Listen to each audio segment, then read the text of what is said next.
Non MPO শিক্ষা প্রতিষ্ঠান এমপিওর দাবিতে আজ চলছে কঠিন আন্দোলন। নন এমপিও শিক্ষা প্রতিষ্ঠান এমপিওর দাবিতে আজ অবস্থান ও মানববন্ধন কর্মসূচি পালন করছেন শিক্ষক কর্মচারীরা।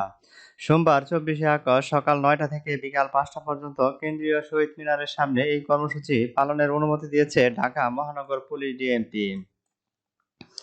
বাংলাদেশের নন এমপিও শিক্ষক কর্মচারী পরিষদের উদ্যোগে এই কর্মসূচি অনুষ্ঠিত হবে। গত ২৩শে আগস্ট সংগঠনের পক্ষ থেকে করা আবেদনের পরিপ্রেক্ষিতে শর্ত সাপেক্ষে কর্মসূচি পালনের অনুমোদন দেয় পুলিশ।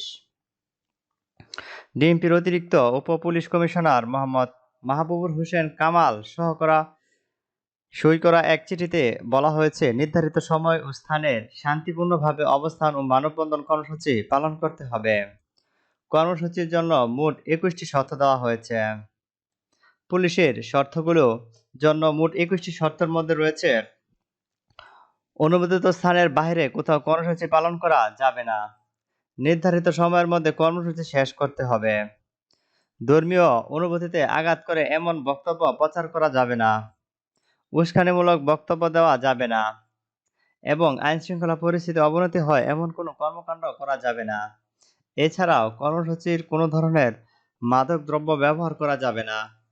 আইনশৃঙ্খলা পরিস্থিতির জন্য জননিরাপত্তার বিঘ্ন হয় এমন কর্মকাণ্ড করা যাবে না। পুলিশের নির্দেশনা মেনে চলতে হবে।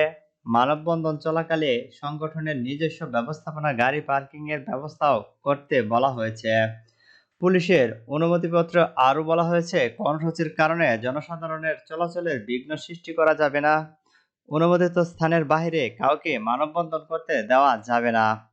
কোনো বিশৃঙ্খলা বা অনাকাঙ্ক্ষিত পরিস্থিতি সৃষ্টি হলে সংশ্লিষ্ট কর্তৃপক্ষ দায়ী থাকবে। নন এমপিও শিক্ষক কর্মচারী পরিষদের সদস্য সচিব মোহাম্মদ জাহাঙ্গীর আলম বলেন, বছরের পর বছর নন এমপিও শিক্ষক কর্মচারীরা বেতন ভাতা ছাড়া শিক্ষা প্রতিষ্ঠানের দায়িত্ব পালন করে আসছেন। আমাদের একটাই দাবি, যোগ্য নন এমপিও শিক্ষা প্রতিষ্ঠানগুলোকে এমপিওভুক্ত করে শিক্ষক কর্মচারীদের ন্যায্য অধিকার নিশ্চিত করা। এই দাবি আদায় না হওয়া পর্যন্ত আমরা ধারাবাহিকভাবে শান্তিপূর্ণ কর্মসূচি চালিয়ে যাব।